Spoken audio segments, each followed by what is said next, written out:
All right, are we good to start? Someone give me a thumbs up. That's my cue. Thank you, Alia.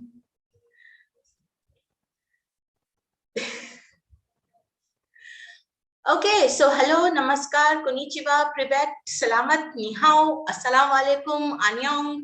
These are all the languages I researched from Asia to say hello in.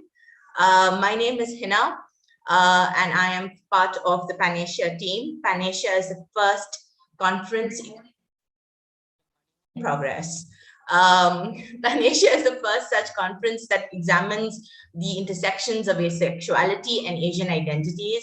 And it is presented, it was conceptualized and executed by Indian ACEs, which is one of India's foremost asexuality advocacy and activist groups and humans of queer. And in the morning, we started off with a bang with stories of coming out, because coming out is an important item for us culturally. And we started off, and apparently that went on for a long time because everyone wanted to talk. So that was a great start to the morning. And after this session, I will tell you about this session, but after this session, we also have David J. from Avon, who will be talking to us in the evening. And today we are here with Rebecca Goh and Alia Alkaff, who are joining us from Singapore.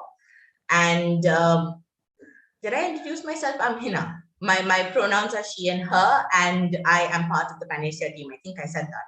And Rebecca and Alia are here with us, who are here to talk about their play, which is one of the first plays in the world, especially from Asia, that talks about asexuality and matters of that affect people who identify as asexual. And we're going to see bits of the play, and then we're going to get into a conversation and understand more of the work and the process of making it, and what happens when you are a queer artist in Asia.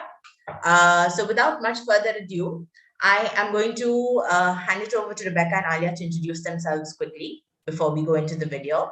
And yes, we are going live on YouTube and Facebook now. So that's your live warning. All right, take it off, guys. So yeah, great. Thank you so very much for that introduction, Hina. That was, great. So yes, I am Rebecca. I am an interdisciplinary theatre maker, director, dramaturg, critical practitioner.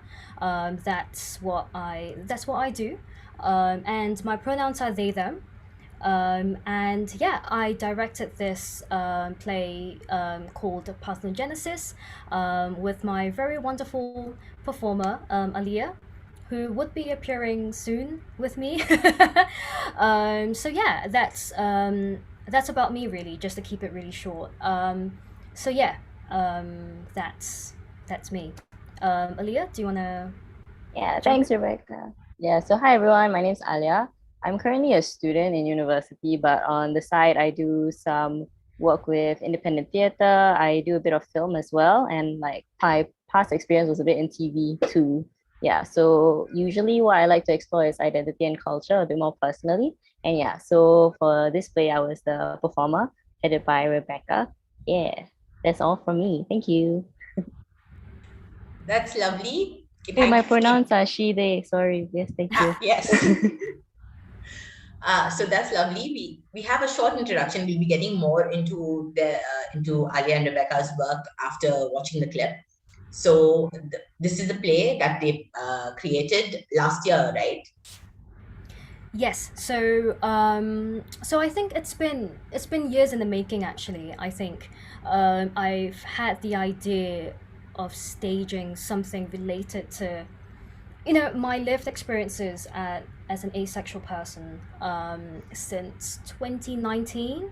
And I think because I spent a bit of time traveling as well, so that's given me some time to think through what I wanted to do and the people that I wanted to talk to, and what I wanted to, I guess, what's the narrative that I wanted to explore with the piece. So that it started in 2019. I started writing it in 2020, and we had our first staging, or we had our first public, I guess, showing of Parthenogenesis at the Substation Theatre.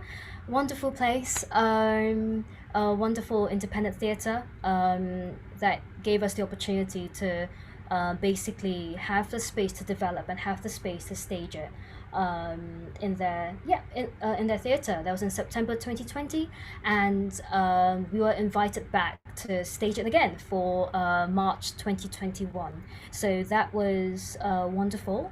And yeah, so the play has gone through many sort of development and kind of, yeah, you know, it's a lot of the text has been rearranged. Definitely there were a few motifs that have stuck through from start to end. And yeah, lots of interviews that we conducted, and also because things are always developing, and in the conversations in the asexual community are always developing, and we're always meeting new people as well. So it's all, yeah, you know, it's like in a museum, everything, you know, it's never just about the past, it's also about the present and how it affects the future. So yeah, that in itself, the text is an artifact, or the play is an artifact that will change with every single audience member, that will change with the performer, that will change with when it's being staged, because there are bits and pieces that I've left intentionally empty between. So it we'll will- come back to this, Rebecca, after Oh, the- I'm so sorry. I just Yes. launched into the entire. It's okay. I think Because everyone's wondering what Yeah. play we're talking about now. So what we're going to do is the entire production is about 45-50 minutes, but we have Rebecca has curated about 25 minutes for us to view right now of the play, and we're going to watch that. But before we start, just a quick, I'm putting down some trigger warnings in the chat. Please do have a look at them. We have projections and strobe effects, and there are references to sexual acts and corrective rape, references to religious trauma and coarse language, very, very sparse but coarse language. And so just take a minute. If this is something that triggers you personally, I would request you all to maybe step out of this or address this with us separately. And Rebecca, go ahead. Let's see the play now. This lovely new way of watching theater on your television, Great, on your thank screen. Yeah. So let me just put. Oh, I need to share my screen first. Give me a moment. Just realized. While Rebecca sets it up, audiences, if you all have any questions or comments, please do put them in the chat. We're going to be taking a look at them and addressing them in the end. Yeah, great. So if I'm okay to start the recording. Okay, Yes. great. All right, and enjoy, hopefully, everyone.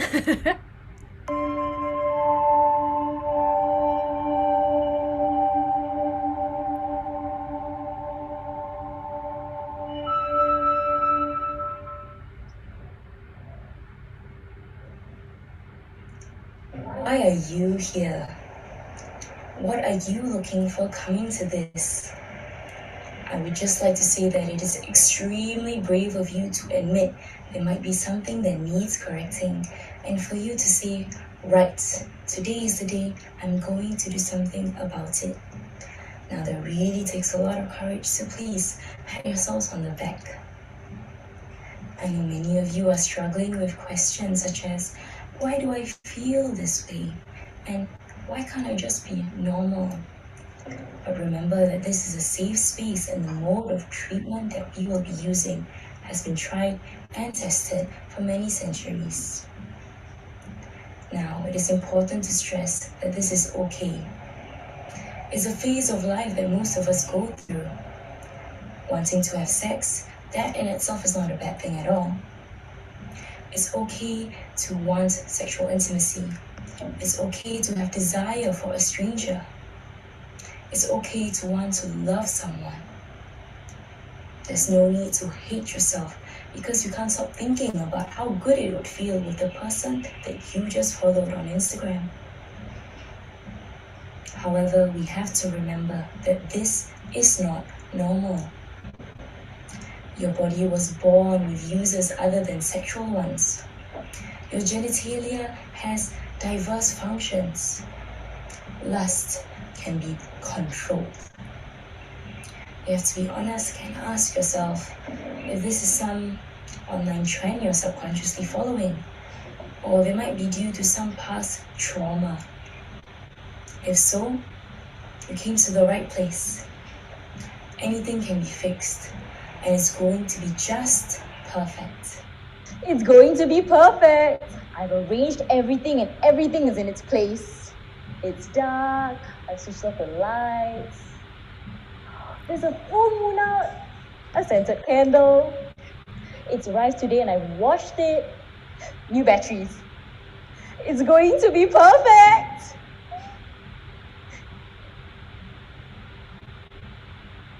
Why are you crying? There's nothing wrong with me. Asexuality, dysfunction, or sexual orientation.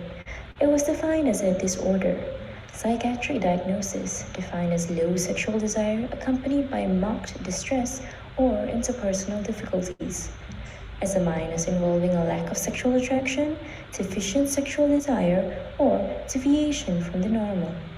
The denial of one's natural sexuality, a disorder caused by shame of sexuality or anxiety.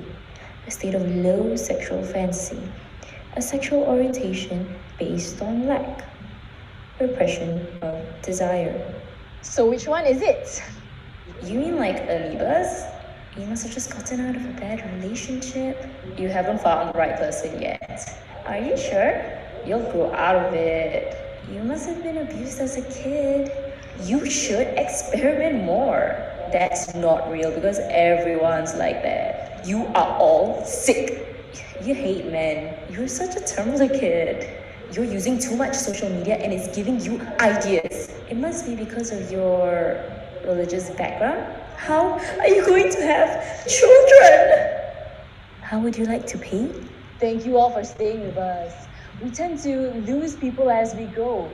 We are now coming into the second room of the tour. It's quite a dark place, so please, stay close. Let's have a look at 1987. The first efforts to obtain a human being without any connection to sexuality through twin fission, cloning, or parthenogenesis. 1868. The writer Carl Maria Kurtbunny, who invented the terms such as heterosexual and homosexual, also came up with the term monosexual to describe those who do not feel any sexual attraction. The earliest use of the word asexual, which we could find for now, is in a 1896 pamphlet called Sappho and Socrates. 1953. The rise of publications such as Playboy helped to usher in a new era of sexual openness, at least for heterosexual men. This shift turned public displays of sexual desire into a social necessity. 1948. Alfred Kinsey, who invented the Kinsey scale, also documented the existence of asexual individuals, ominously labeling them as Group X. 428 BC, Hippolytus, the ancient Greek hero, is killed when he is falsely accused of rape. His father, the famous Theseus, the guy who slayed the Minotaur, would rather accept that his son is a rapist than to admit that he does not fit into the definition of a real man. What kind of man wouldn't want to have sex after all? What young prince sat at home with a beautiful woman wouldn't be tempted?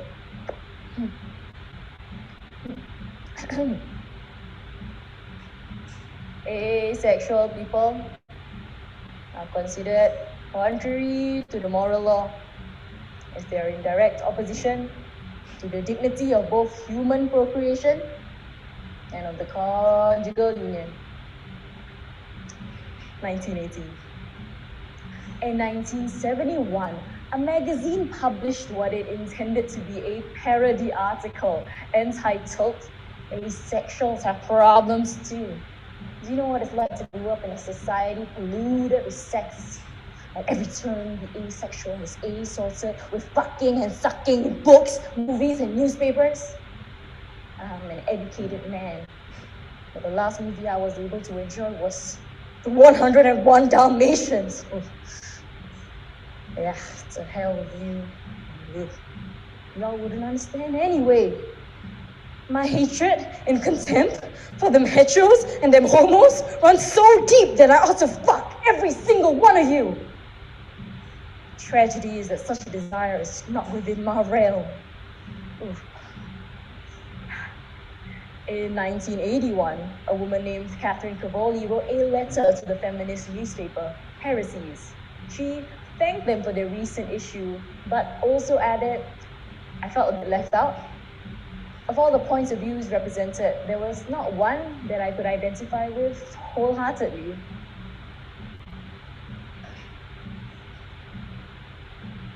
Laying myself on the bed, lying in the dark, stuffing my pillow, making myself comfortable as they said I had to.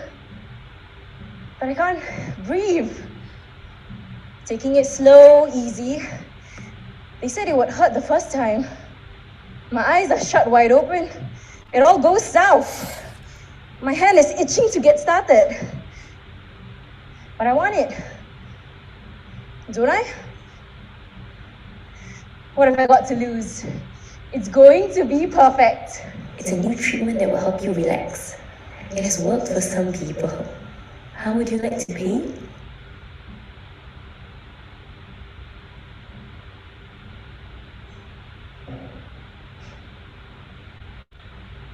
When she searched up the term in Arabic, she found a Facebook page with the same name. She immediately joined the group and ran to her mother to tell her, I finally found where I belong. I'm asexual and we make up 1% of the world. To which her mother responded, you are all sick. It might not surprise you to learn that asexuals were characterized as machine-like, but they were also seen as animal-like. Our data shows that asexuals were perceived as cold and emotionless, yet unrestrained, impulsive, and less sophisticated. So, which one am I? Sweating, trembling, dilation of pupils, hot flushes or chills, shortness of breath, rapid heartbeat, a sensation of butterflies in the stomach, increase in blood pressure,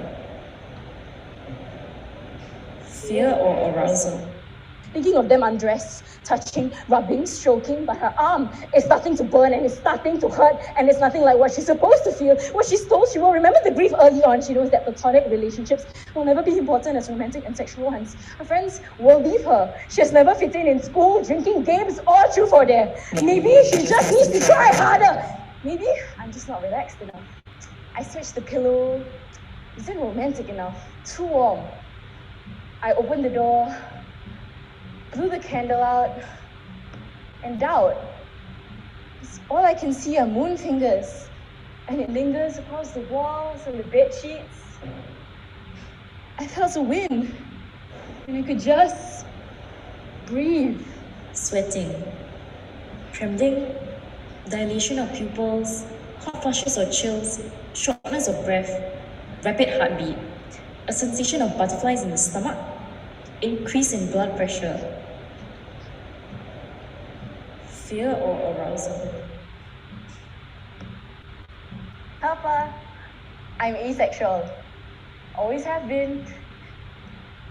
Do you want to see a doctor about it? What's there to see a doctor about? Why are you crying? There's nothing wrong with me. I know you might be struggling with questions such as, why do I feel this way? And why can't I just be normal? But remember that this is a safe space, and the mode of treatment that we will be using has been tried and tested for many centuries. Now it is important to stress that this is okay. It is a phase of life that most of us go through. Not wanting to have sex, that is in itself not a bad thing at all. It's okay to dislike sexual intimacy. It's okay to lack desire for a stranger. It's okay to not want to love someone. There is no need to hate yourself because you can't feel certain things. However, we have to remember that this isn't normal. Your body was born with sexual organs. The clitoris is purely just for pleasure. Sex is a gift from God and is essential for all human life. You have to be very honest with yourself and ask if this is just an online trend you're subconsciously following, or if it might be due to some past trauma. If so, you're in the right place. Anything can be fixed, and you're going to be just perfect. She thought she was being a good Muslim for not wanting to look at shirtless guys. She would look at her feet at the beach or cringe whenever a male lead would expose his abs in a drama. Her friends would call a guy hot and she'd nod, but internally she couldn't care less. She thought she was practicing hijab, but these acts had nothing to do with being a good Muslim.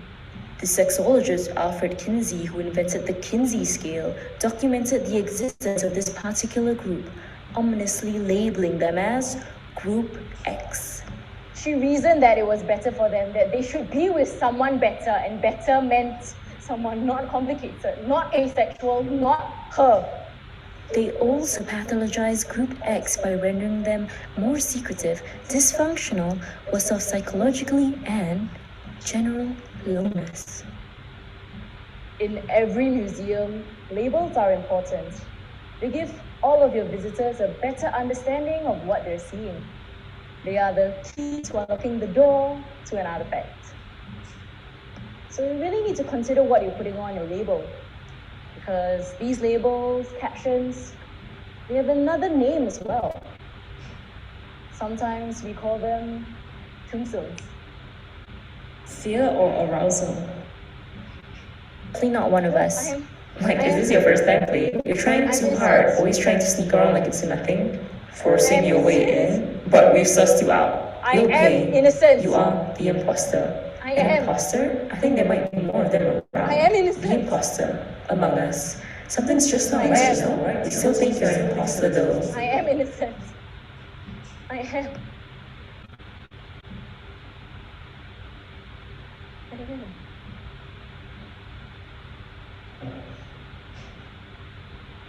Innocent. Shame. Guts. A hermit. Sick. Innocent. Shame. Guts. A hermit. Sick. Innocent. Shame. Guts. A hermit. Sick. Innocent. Shame. Guts. A hermit. Sick. Innocent. Shame, guts, a hermit, sick, innocent. You're just seeking attention. Guts, a hermit. Don't you see?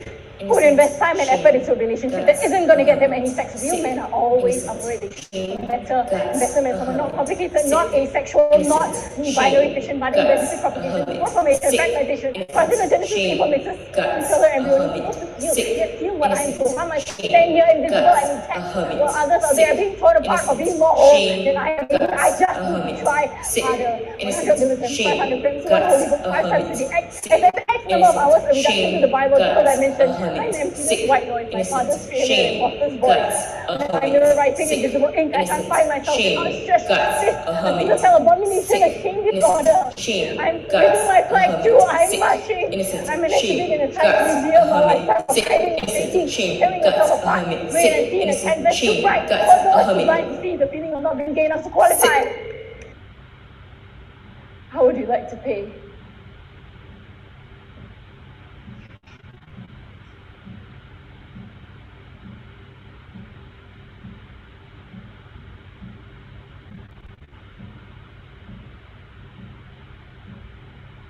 I felt a wetness on my cheek as you cried for me. I was meant to be perfect.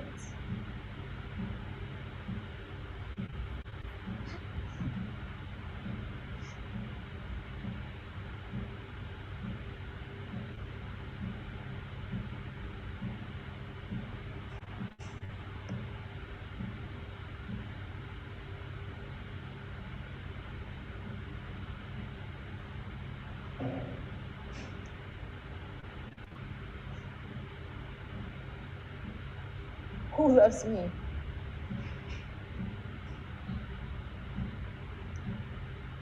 Who loves me?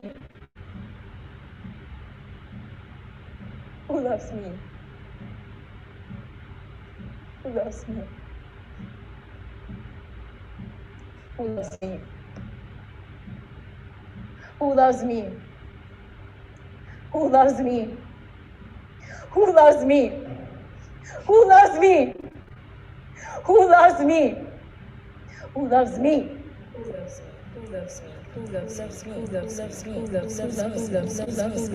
Who loves me? Who loves me? Who loves me?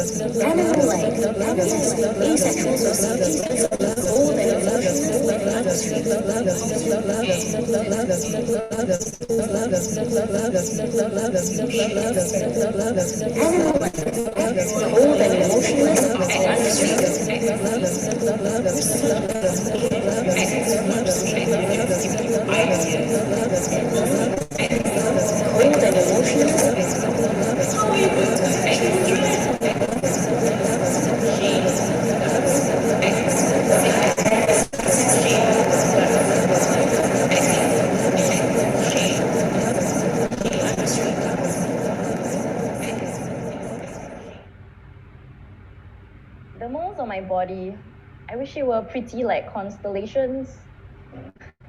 But the one next to my eye, in superstition, means that I cry a lot. I don't, okay? I don't. My hair is black. My eyes are brown and my skin is brown. Trademarks of a Malay Indian girl. Muslim? Obedience? No unnecessary piercings or dyed hair. But no hijab, so maybe open, liberal.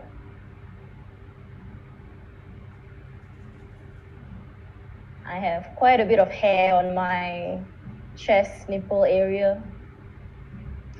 Felt the need to get rid of it because of some old sitcom that made fun of hairy nipples.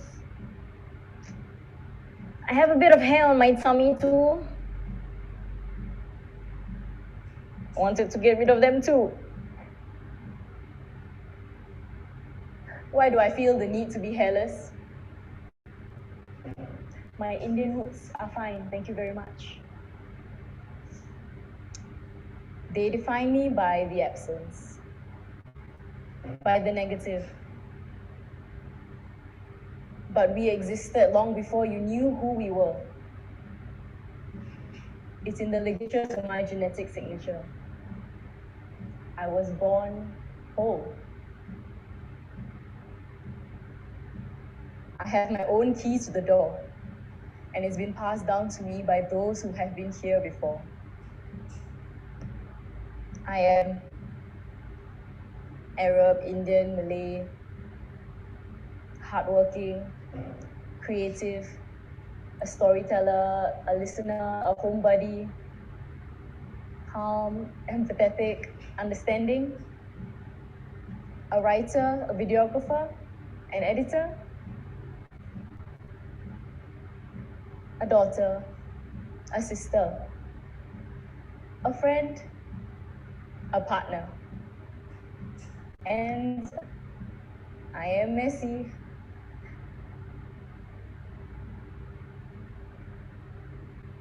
If it can be okay for me to not want sex, maybe we can make it okay for anyone to not want sex. This is a world where platonic relationships are valued and recognized. Some of us have sex, some of us don't. Some of us would rather eat cake. Me. This is a world where sexual attraction isn't pathological, and the emphasis on intimacy is being self-affirming in whatever unique form it takes.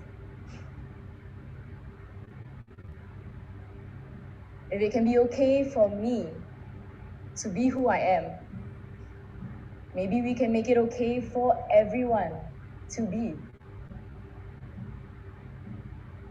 This is a world where absence isn't seen as a negative, but the presence of something else. It seems empty because you've looked too closely to the label. The forest disappears. This is a world where everyone's a freak, where people like me aren't made to feel less human, broken, incomplete, or imperfect. Because we all are.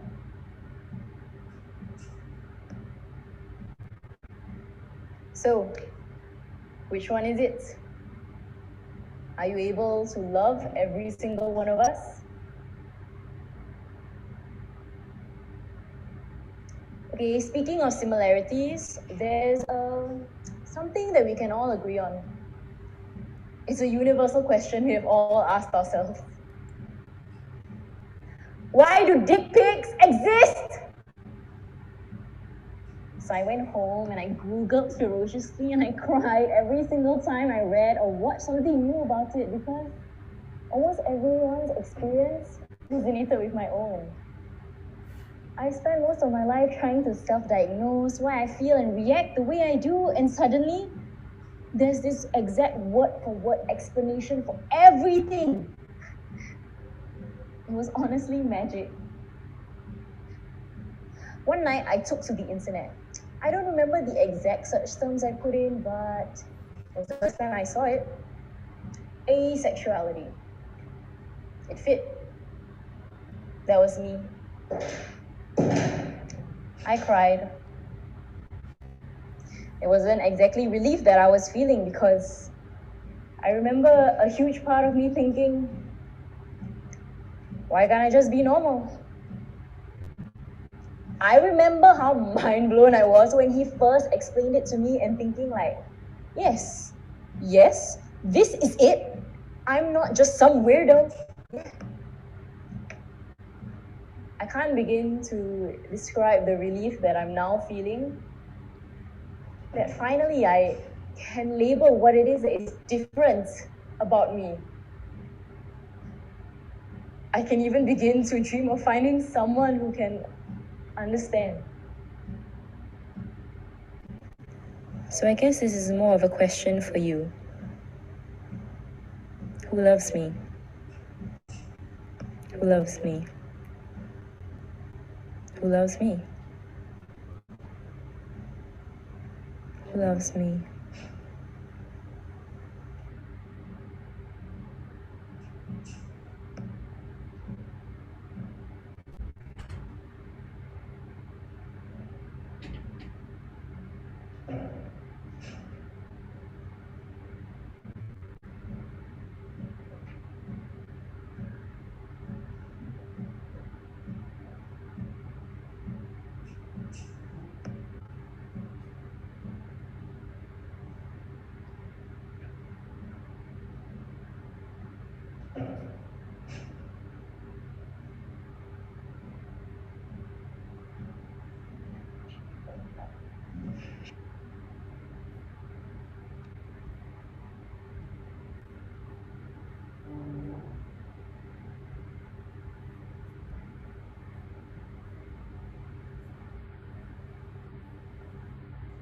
Hello then.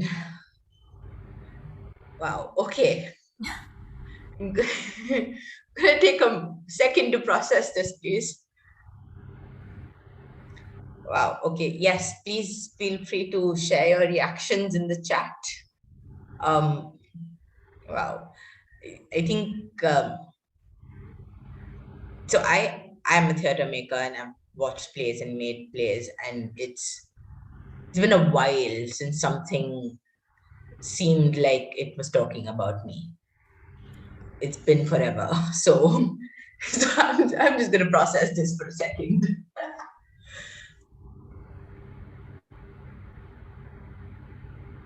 Satarshi, can we go back to the speaker view?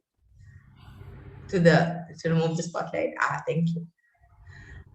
Okay. Wow. All right. I felt it also automatically, and I was getting like mesmerized. I got, and it took time for me to overcome that. Just amazing.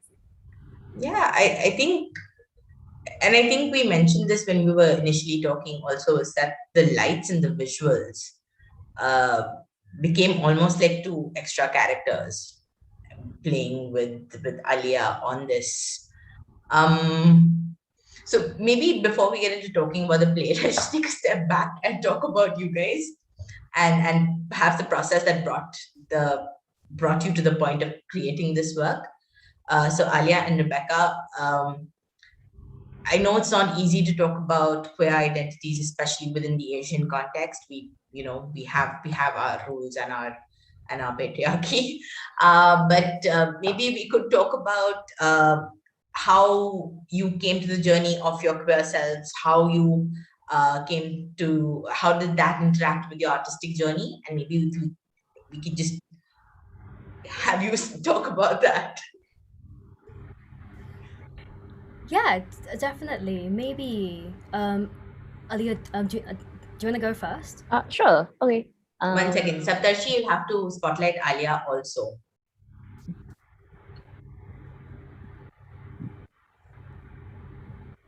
Hi. Hi. So for me, I think one thing now on hindsight, I realized with navigating my identity is that it was always kind of there and it showed in small little bits of like minor thoughts. So say for when I was younger, maybe like 16, 17. So a bit more background on me. I was raised Muslim. I still am, but I subscribe to it a bit more differently. Yeah. And then one of the things that kind of clicked in my head to say you are asexual, hello, is like I was telling my friend like, oh, if I could, I just wanted to be possible.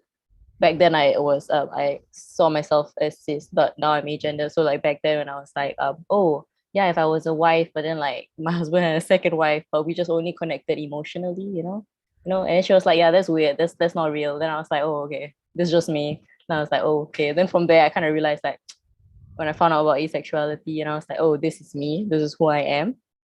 Yeah. So from there I started to take notice and kind of discover myself a bit more. And then I realized that I was bi or pan-romantic as well. Yeah, like I think when I was younger, when you hear a lot of like certain things that people say, the very homophobic kind of lines, that kind of thing, and I didn't agree with it. Like even as a child or like when you're very young, it still stuck with me. Like I didn't get it. Like why do we treat people so differently? Or more personally to me, I didn't talking about myself or thinking about myself when I was a child, I didn't understand how you could only like one gender, like why you could pigeonhole yourself in such a way. So that was back then as a child. So on hindsight, I'm like, wow, all of these little things were there. So so now, like Pokemon, like different evolutions, and like realizing, yeah. So I was like, oh yeah. So now I realize I'm asexual. Then I realized, I'm also bio panromantic. And then recently I also discovered for myself that I am agender. Yeah, so for me, actually I'm okay with any pronouns. But for sometimes, it's a bit hard for people to call you a he when you look like this, when society tells you look like a woman. So I'm like, it's okay. If you want to call me Ken, if you don't want, it's all right. Yeah, but I know who I am. So yeah, I recently got that. And then like, yeah, it's a little thing. It sounds really strange, but I like to tell people, Attack on Titan. It's like this Japanese anime. Like, the Titan, they have no genitalia. Yeah, that's me. That's how I see my true self. Yeah, yeah. That's how I cope with things with humor, and it's very. I'd like yeah. So that's how I have navigated my whole identity and how I view myself. Yeah. So through that, I have discovered this, and this is who I am. And more artistically, I think that before this, I knew I wanted to work on things a bit more closely tied to my personal identity, but I never really had the chance. So in TV, last time when I was working, it's like I was writing for like a soap opera, and it was very structured and catered. So there was no sense of like my own self and my creative expression. And then from there, after that, I went on to continue my further studies in university. And then just so happened I found an open call for this play, and I was like, hey, this asexual, it's me. What's going on? And I was like, okay, let me sign up for this open call. Met Rebecca. Don't know why they liked me, and I was like, okay, oh yeah, I like you too. And then we started working together, and it's been honestly one of the most exciting and like freeing and liberating works I've ever had the privilege and like chance to work in. Yeah. And I think like for this now, like because like we always talked about wanting to show this to our own community for have our sorry, I'm going to tell you yeah, I'm gonna like, we wanted, because so we have a few audiences that did come who were, and it's just always great when we have our own community watching the work about us. Yeah, it's just also with your comments, you're very sweet. Thank you. I'm a bit emotional now. Yeah, so thank you, and hope you all enjoyed it. And one of the great things is always feeling seen and being heard, right? Yeah, so I hope you all feel seen and heard too. I've got Rebecca, take it away, please. Thank you, Alia. That is so sweet. Okay, I think maybe maybe I'll just jump in. I guess. So I guess it's my journey is quite. I think it just started from a very young age. Definitely, I remember when I was growing up, one of my role models, or someone that I really looked up to was Sherlock Holmes. I remember reading his stories, at 5 or 6 years old, and I was like, and for the longest time, I've always just wanted to be Sherlock Holmes. I wanted to be seen. I wanted to be recognized for doing for thinking differently, or for experiencing life differently, or having interests that are maybe not the norm, and people accepted him for who he is. And also he was able to have such a close relationship with Watson, like the idea of queer platonic relationships. And those people who are, of course some people did interpret that relationship to be slightly, there is, some people see homo eroticism in that relationship, which of course is up to interpretation. But I remember really identifying with the fact that that it is possible for someone like me to have close friends, to have someone who accepted all of those idiosyncrasies, and to be a nerd and to be accepted for for that. So I did have a very early, I guess, sort of realization. And it was also because of Sherlock Holmes that I had contact with the term asexual, and it was from a very young age. I remember it was maybe about 7 to 8 when starting to use the computer, or starting to and then I realized that there is a term that actually describes this particular identity, or the way that I feel, or the way that maybe the way I don't feel. So I think it was great to have that term, to be proud of it. And I think then as you go into secondary school, when people start to realize certain parts of themselves, and I'm just on my own journey, but I think you can see some of it in the play as well, where and I'm sure everyone here has the same experiences of, I guess, growing up feeling like they're lacking something, or people making you feel like you lack something, and that absent is what makes you less than human.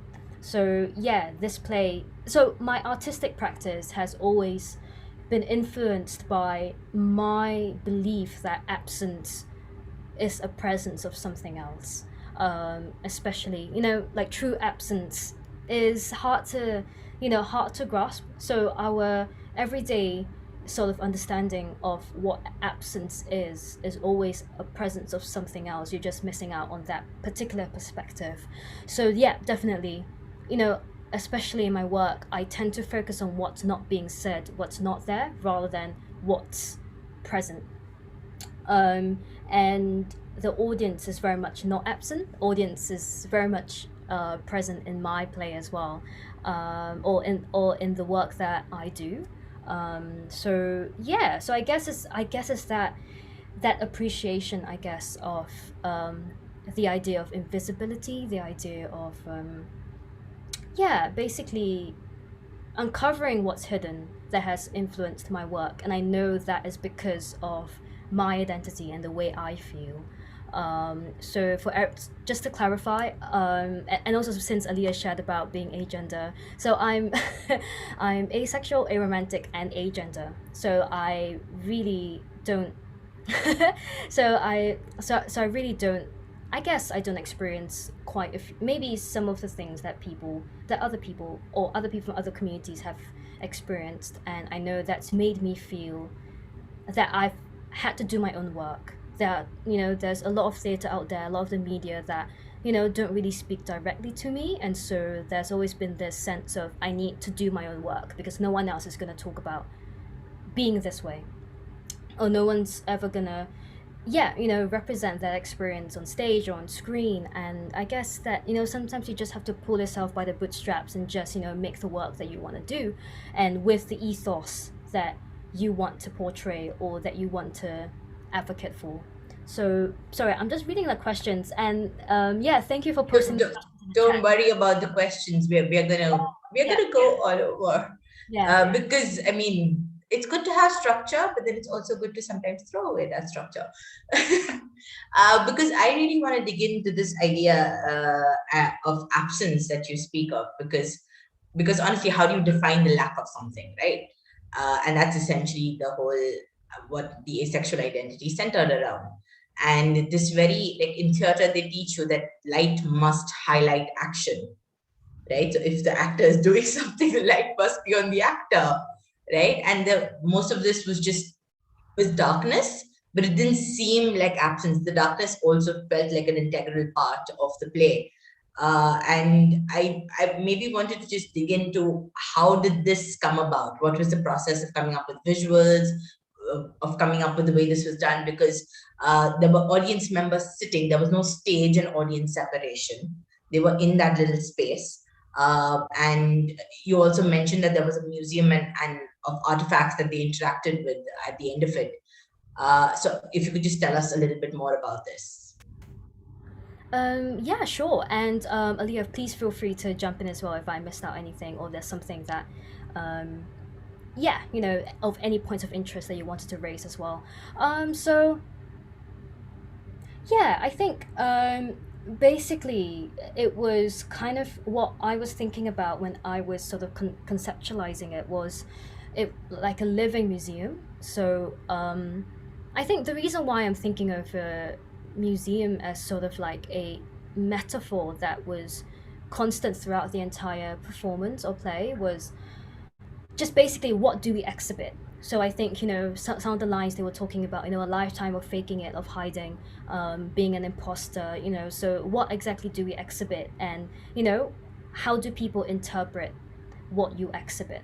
And so what we envisioned the entire, so it happened in the basement, which is honestly the best. I think we were so I guess so privileged and so honored to be able to put on something like this in a space that was essentially perfect, because it was underground. It was immersive as well, because the audience had to literally walk down into the space, into the darkness, and into this exhibition that's not really an exhibition, because there's nothing on display. It was just labels that were basically lines from the play, or it was labels that documented the conversations that we had when we were creating this piece. So the audience had time before the performance to walk around and to basically just engage on a cerebral level, without any context as to what those lines actually mean and what were they expecting to see. And I think so what everyone has just seen was just 50% of the performance. Actually, I had to cut it down due to time, but yeah, so if it seemed a little bit sort of all over the place, it's because I've had to cut certain parts out to fit within the time frame. So yeah, so some of the so as we were devising this piece, so this piece is, I would call it semi-devised. So a lot of it was written by me in terms of my own experiences and how I've rationalized, or how I've, how I would describe my lived experiences. But Alia came in with, their own sort of, text and experiences, and also, intersectionality is also something that's quite something that is very important to the team. With regards to talking about asexuality, especially, I think we were talking about this previously, where I've been trying to do more research into history of asexuality within the Asian context, or the entire continent, but there really isn't, which it means that it's either I'm not looking in the right place, or it's just in a completely different context, that maybe it's not available to us at the moment. So I think, it was something that was very much at the forefront of our minds. So we combined both together Alia's devised pieces, or devised pieces of, devised segments that were integrated into what I've written, and it created this narrative. And I wanted to emphasize, you can say all of this about the community, but at the end of the day, there's more to us than being asexual, or being or identifying as asexual. The very ending, there's very much a focus on Alia's how they describe themselves in terms of the different adjectives, what is important to them, and all of the all of that positivity in being yourself is emphasized at the very so there is that journey of trying to find yourself, facing all of this negativity, and at the end accepting, and also emphasizing to the audience and to other people that we're not just asexual. There's so much to us as well, and that makes the identity so colorful, and the idea of some people say that the asexual community does not belong to the LGBTQIA+ community, which is problematic, and I don't really agree with that. But so it's that sense of even though there is an absence of color, or an absence of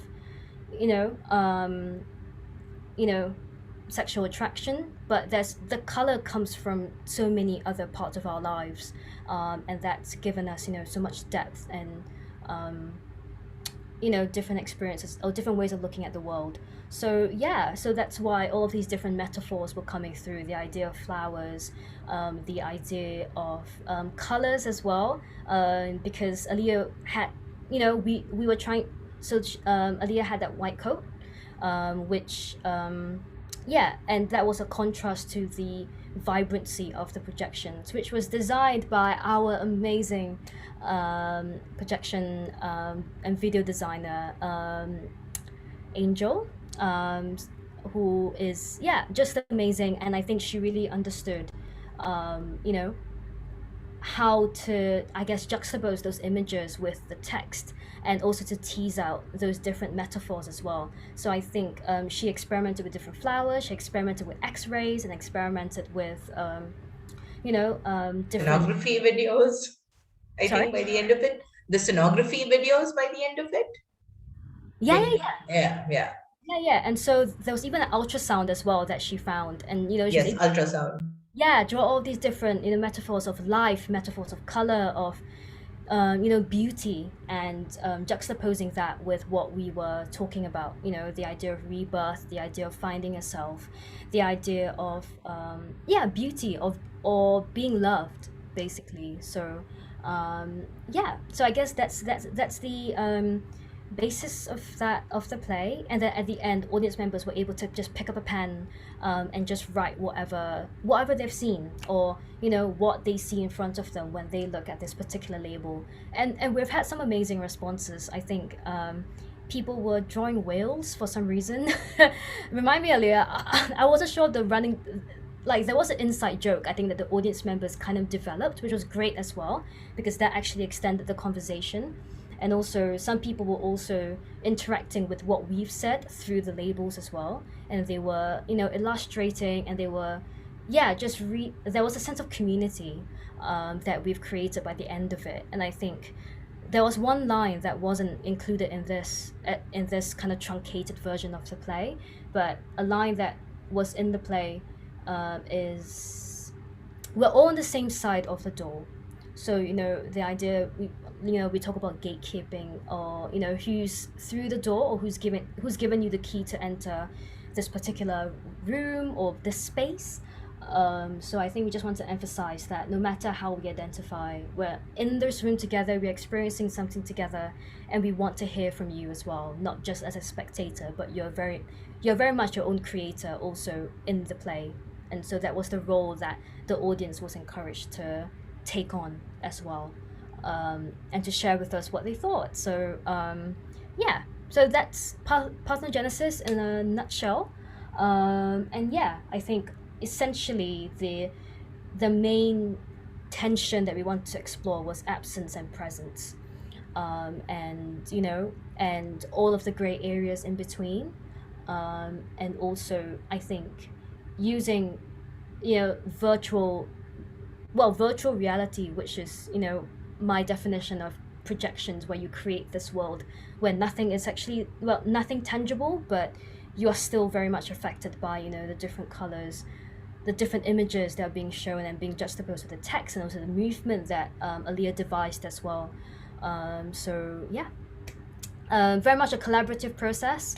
It's very different from how I've originally imagined it, because Alia and Angel definitely came in and basically contributed so much heart and so much soul into it as well, that it's just become a shared product.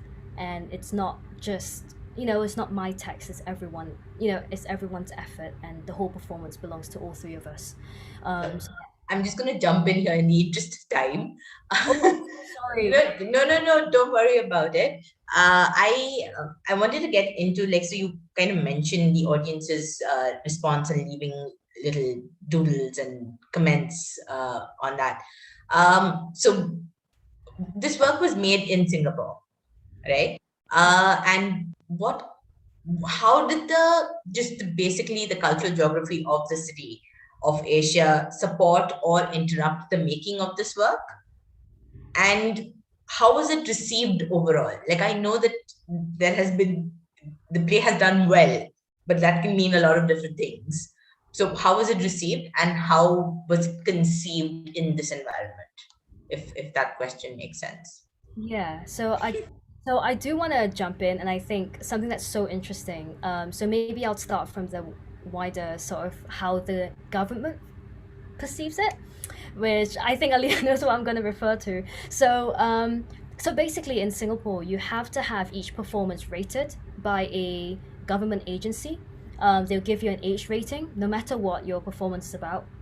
So I'll play about asexuality, where it's talking about it's not talking it's not exactly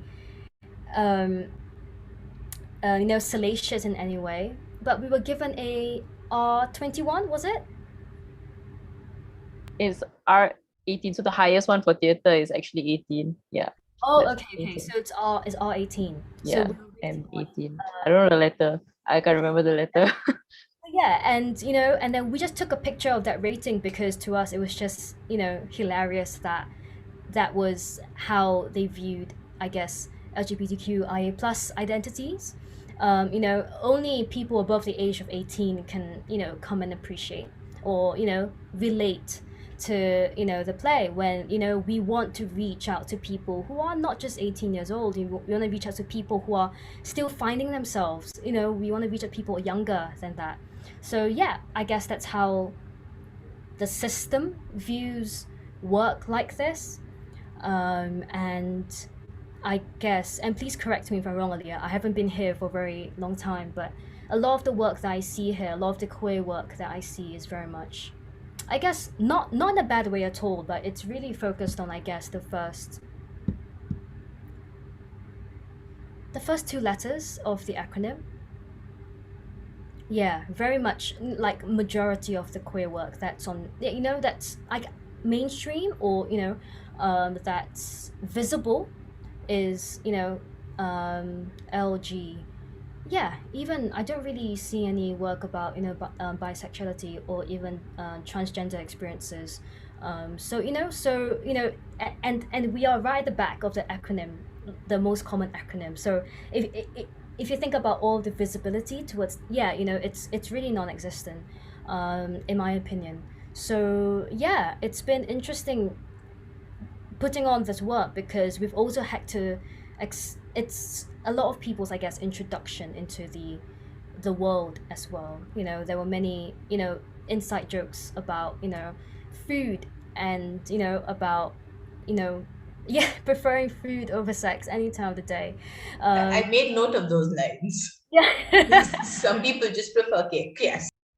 Yeah, so that's so it's people's first, I guess, foray into that conversation, when I guess sadly most of it does happen online within safe spaces for the asexual community. It's mostly online spaces, which is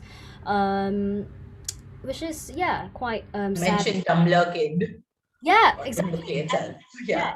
And that's a line from Alia because I've never had a Tumblr account, but I realized that it is people, and I guess most of us, we found the labels online, and that's something that we also wanted to acknowledge. It's not a bad thing at all, but yeah. So that's the so To add on another point, I don't remember, Rebecca, when we had the comments from people and then they talked about how we were too focused on like the negative, like it wasn't enough like positive representation that we were giving. And I think that is something that is still very true now. So like even recently Singapore had a recent queer play as well. And then it's a very positive, like very happy ending, so where we are now still culturally is that we can only show the positive representation, like the happy stories, before we can delve into the to show a more balanced view in that sense, because that's what is palatable to the mainstream audience as of now. I feel that it's still quite strongly that we can't show all. We just gotta show the good. Yeah, unfortunately, that's how I feel now with what our queer stories are showing. A bit more underground, has a bit more diversity in it, but for the mainstream audiences, it's still that positive representation that we are pigeonholed into. Yeah.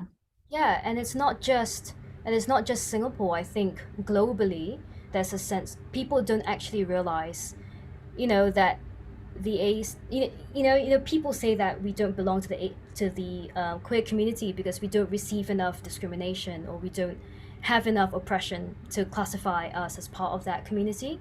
So I think the reason why I want to also emphasize the negativity also of what people, the burdens that people put on the asexual community, is because people don't see the negativity of it, and people don't realize how dangerous also, in some community, to be asexual. And even in the UK, I've never felt safe, to be asexual. So even in the liberal community, and I think globally there's still that sense of people, it's not visible. Therefore, the reason why I wanted to emphasize, because people don't often realize the hurt or the trauma, or what people say to us that's quite weird, and quite damaging. So yeah, that's something that that I think, yeah, it's also, I guess, quite salient in Singapore, but I think also globally there's that sense of not acknowledging, I guess, the or just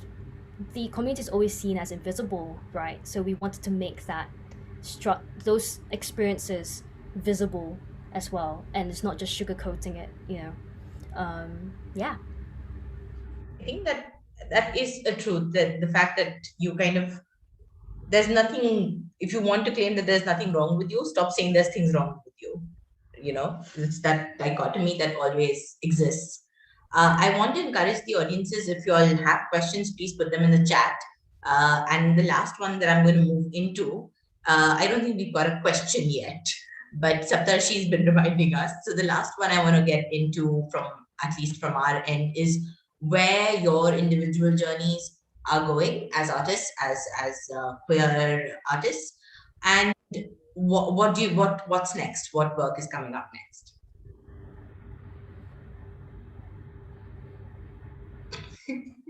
I love the thoughtful faces. Yeah, because I mean, it's still.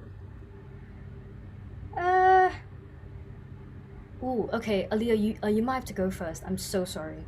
Okay, so for me, I'm still studying. So part of my final year project, like my thesis project, I'm currently doing a film, and I'll be filming it in December. So this one's a bit more rooted in like Islam and Malay culture in Singapore. So it's like a horror piece.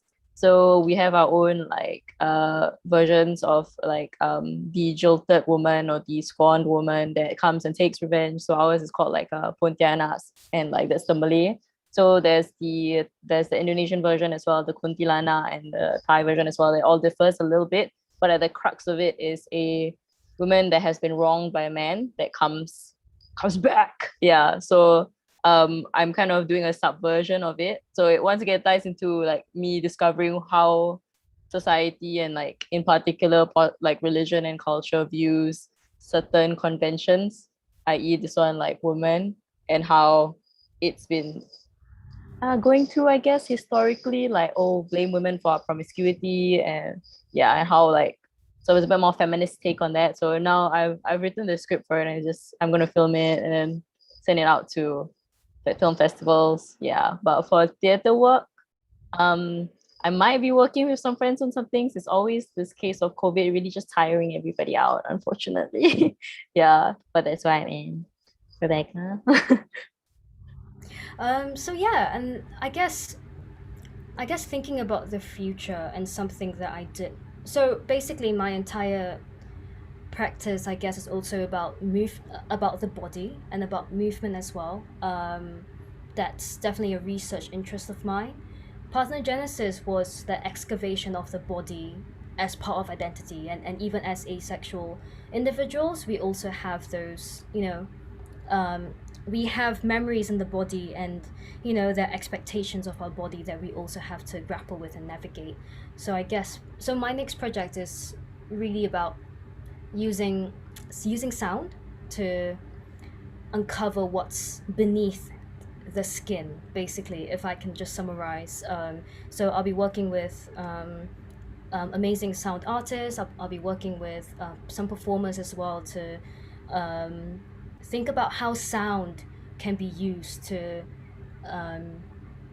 basically, yeah, how sound can be used as like a main creative impulse for in theater and also in other disciplines as well.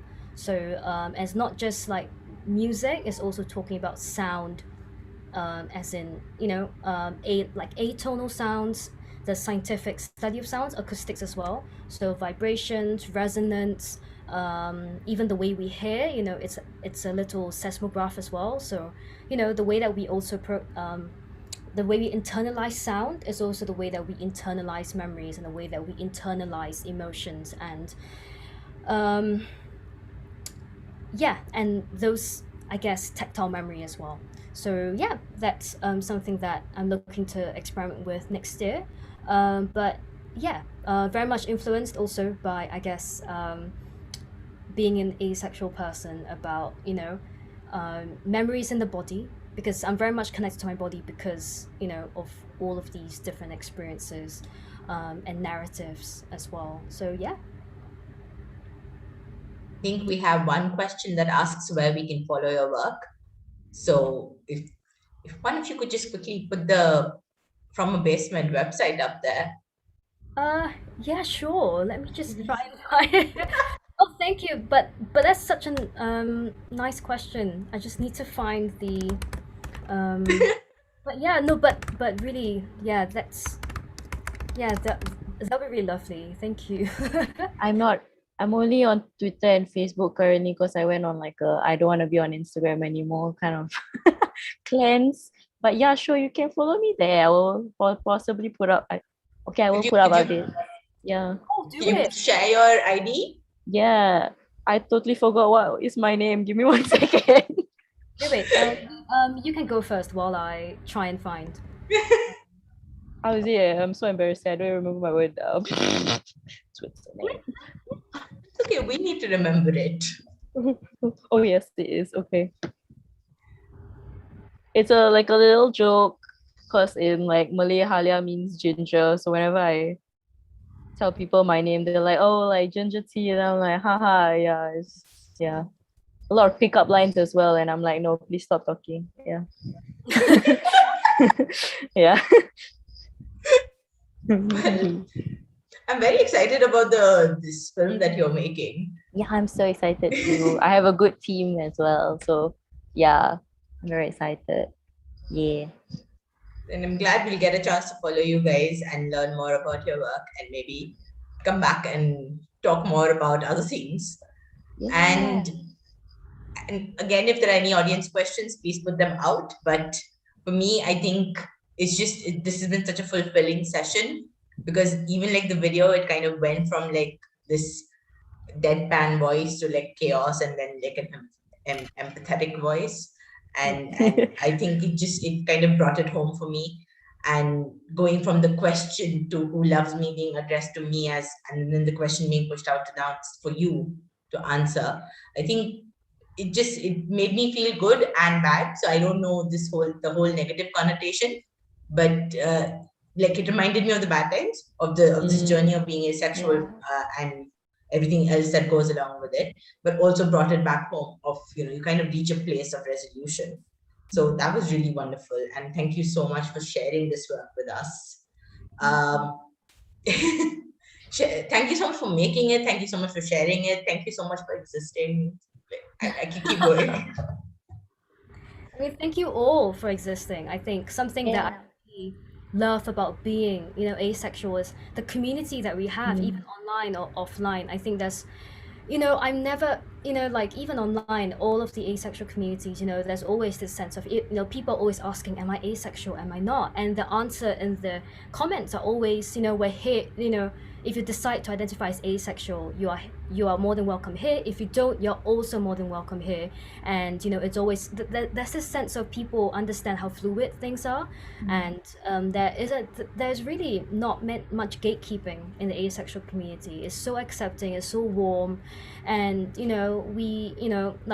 there's so many images of dragons and and cakes. And cake and garlic bread, all of these different things, so it's just a wonderful place. And I think thank you for organizing this conference as well and bringing us all together across geographies, across borders. I think it's so important to know that we're not alone, we're all connected, internationally. And even though we're not here, we're not talking in person, there's still that connection and there's still that conversation happening as well. Thank you so much. And what they said. What Rebecca said. Yeah. They always sum everything up so beautifully. Well, I'm like, yeah. That's why they're the director. Yeah. Also, we've just shared the links to our social media on the chat for everyone here to follow us. Just a little reminder, we reconvene at 6 with David J, who will be in conversation with Dr. Pragati Singh, who's the founder of Indian ACEs and conceived this entire conference. And we'll be here for the entire ACE week. We'll be here till the 31st, where we'll be appearing in Halloween costumes. No, we won't. Everyone else, do join us for the rest of the sessions. And thank you so much for being with us here today. And that's it for us from the Indian afternoon and whatever time is there, wherever you all are from. All right. Okay, then. Thank you. Sneha, am I missing some technicality that I need to announce? Are we good? We are good. We are good. All right. Thank you so much, guys. Thank you for having us. Yeah. Thank you so much. All the best for the rest of the conference. Thank you. Thank you. Thank you. Thank you. Take care, everyone.